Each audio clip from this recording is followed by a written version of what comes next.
Bonjour à tous et bienvenue sur Zelker TCG, je suis Zelker. Et un petit problème de caméra, j'ai pas réussi à faire fonctionner la caméra de devant, donc vous n'aurez pas ma tête pour cette vidéo, mais c'est pas le plus important. Aujourd'hui, comme le titre de la vidéo l'indique, on est ici pour une decklist. Pour une decklist Betsy en commoner.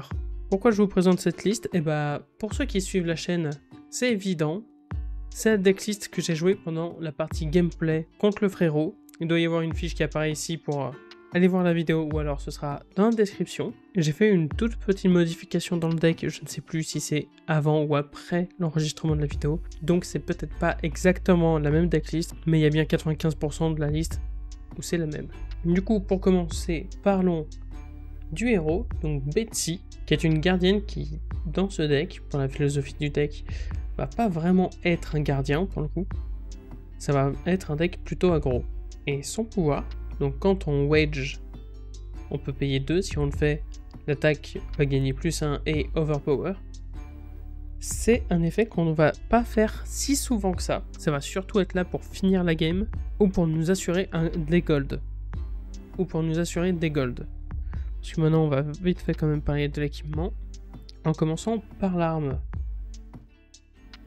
Avec un petit Titan Fist qui va venir pour 3 à 4 si on a pitché une carte qui coûte 3 ou plus, et c'est à une main. Ce qui nous permet d'avoir le Steel Braid Buckler pour avoir un petit peu de défense en plus, car vu qu'on va moins compter sur nos cartes pour défendre, on va plus compter sur nos équipements. Donc avoir un bloc de Thumper c'est bien, surtout que pour notre plan de jeu, les gantets de Goliath sont vraiment très importants. Ça va permettre une fois dans la game qu'une de nos attaques qui a un coût de 2 ou plus va gagner +2, donc toutes nos attaques, au final, toutes nos cartes d'attaque en tout cas. Pour les jambes, j'ai fait l'impasse sur les Civic Step, parce que ça coûte vachement cher pour du commoner. Pour ceux qui auraient un doute, les équipements peuvent aller jusqu'à rare. Mais du coup, les Iron Hot Legs, on perd 2 de value quand même, mais au moins c'est abordable. Et puis je les avais en foil, c'est joli. Notre torse non plus ne va pas défendre malheureusement, mais il va être très utile. Pour un tour où il va nous manquer de bleu, bah ça va nous permettre en le détruisant que notre prochaine carte d'action d'attaque va coûter 2 de moins à jouer. Ce qui est plutôt sympa parce que la capa de Betsy coûtant 2, ça nous donne la possibilité de faire la capa de Betsy gratuitement. Et c'est là où c'est très important d'avoir des golds parce que Betsy a une spé en équipement de tête en rare, donc c'est légal commoner, qui va déjà bloquer à 2 Thumpers, ce qui offre une bonne protection. Et en action, en détruisant un gold et non pas le casque, notre prochaine attaque ce tour-ci va gagner que quand elle attaque un héros, on va wedge un might et un vigor. Et ça va être très utile pour trigger un peu quand on veut le pouvoir de notre héros. Pour la side, je vais vous parler des équipements maintenant parce qu'on est sur les équipements et je vous parlerai de la side à la toute fin. Donc déjà, voilà, les bottes Null Rune qui vont permettre d'avoir un AB1 au niveau des jambes. Les Null Rune Gloves qui va nous permettre d'avoir AB2 au total. Et une petite Arcane Lanterne parce qu'on ne veut absolument pas se séparer ni de notre torse ni de notre casque. Du coup, ce serait le bouclier qui partirait pour une Arcane Lanterne. Donc, bien entendu, l'Arcane Lanterne sort uniquement contre les Wizards. Contre les Runeblade, ce sera surtout les gloves ou les bottes qu'on va rentrer. Ça va dépendre du feeling que vous avez avec le héros en face. Mais ce sera beaucoup plus les gloves qu'on va rentrer pour être un peu plus sur la défensive. Et au final, on a aussi une arme de rechange. Car dans le deck, on a 26 cartes de coût de 3 ou plus. Donc pour activer le Titan Fist. Mais si on est à peu près sûr de gagner nos clashs dans 90% des cas, le Mylor Grandstone est fait pour ça. Pour 3, on va tout le temps attaquer à 4. Quand ça va toucher un héros, on va clash avec lui. Si on win, on détruit la carte du dessus du deck. Et si on perd, on va mettre un marqueur -1 sur le Mylor Grandstone. Donc c'est vraiment à utiliser quand on est sûr de gagner les clashs. Et dans les gameplays un peu plus aggro, avec des petites attaques type ninja, ça a rentré, car on est sûr de gagner les clashs. Et en plus, on le fatigue en détruisant la carte du dessus. Donc ça, c'est ma petite touche un petit peu spicy dans la decklist. J'ai pas encore eu trop l'occasion de le tester, mais pourquoi pas. Donc maintenant, on va passer au deck. en commençant avec une carte Wedge Might, parce que on veut Wedge avec Betty, ça fait une très bonne carte d'entrée au T0 pour venir à 8 Overpower, et ça nous génère un Might important pour la strat globale du deck. Et du coup, je joue aussi les bleus, parce que bon, qui dit gardien dit carte qui coûte cher, et c'est très cool si on peut payer l'attaque avec la capacité de Betty. La prochaine carte, c'est du Classico classique, là, du Macho Grande, parce que bon, quand on n'a rien d'autre, et pour 7, on arrive à 8 Dominate, c'est très bien pour finir une game au second cycle. Et je suis désolé pour le reflet, je pourrais pas l'enlever ce coup-ci. Du coup, vous ne verrez pas le Macho Grande. Ensuite, je joue aussi des Mighty Wind Up, qui vont surtout servir à pitch, jamais à l'attaque, parce qu'au pire, on les discarde pour créer un Might, qui va être très important pour le plan de jeu. Plan de jeu sur lequel on arrive, parce que tout le principe du deck, ce sera de jouer autour des Command Respect et des Concus. Voilà, donc Concus qui, si son attaque est supérieure à sa base, on hit, ça va discard. Et Command Respect, c'est la même chose, mais en détruisant l'arsenal.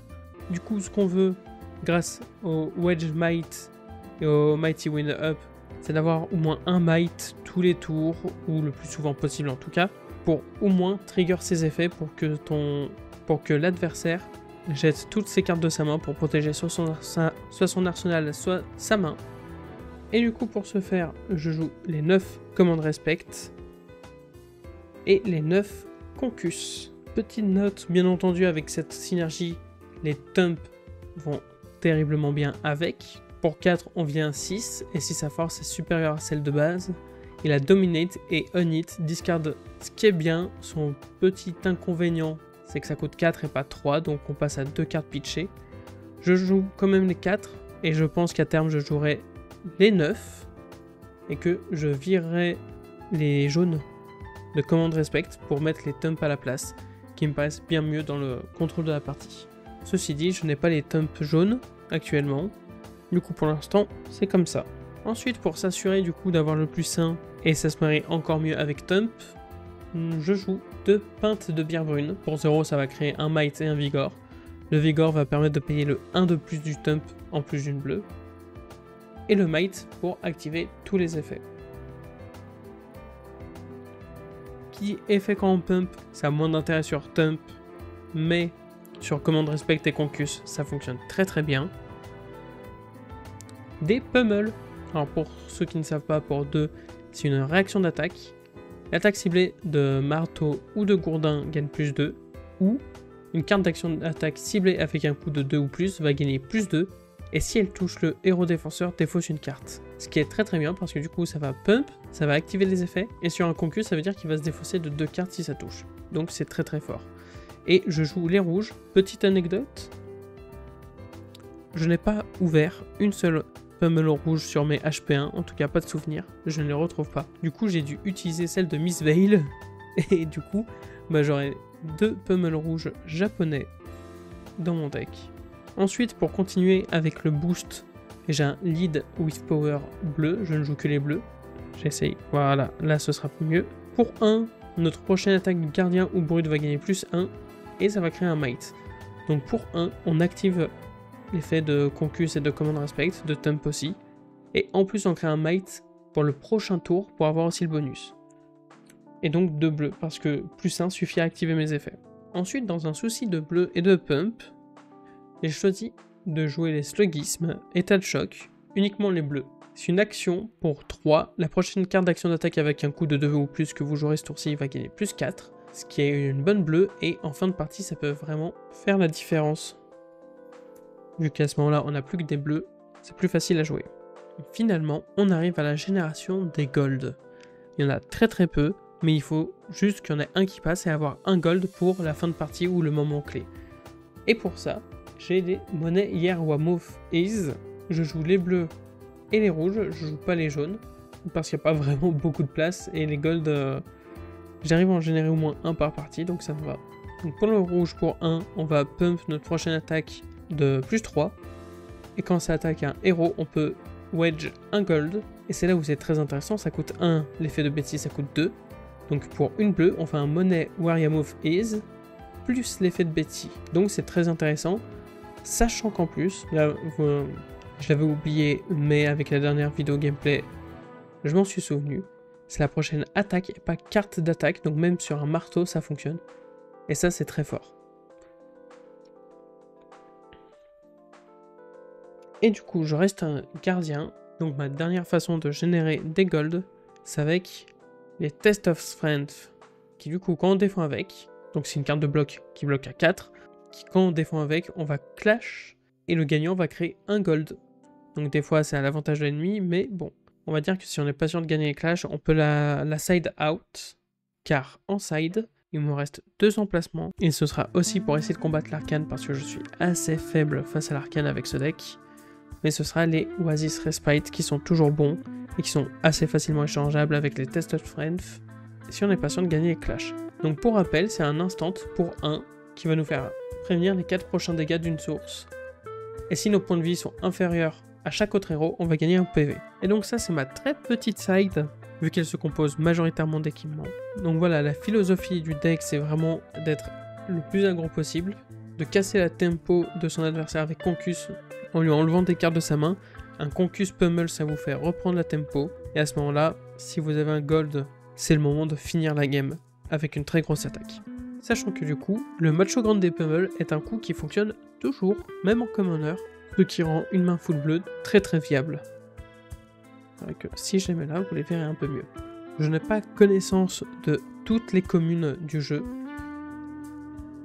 Je ne sais pas si je pourrais remplacer facilement des cartes par d'autres.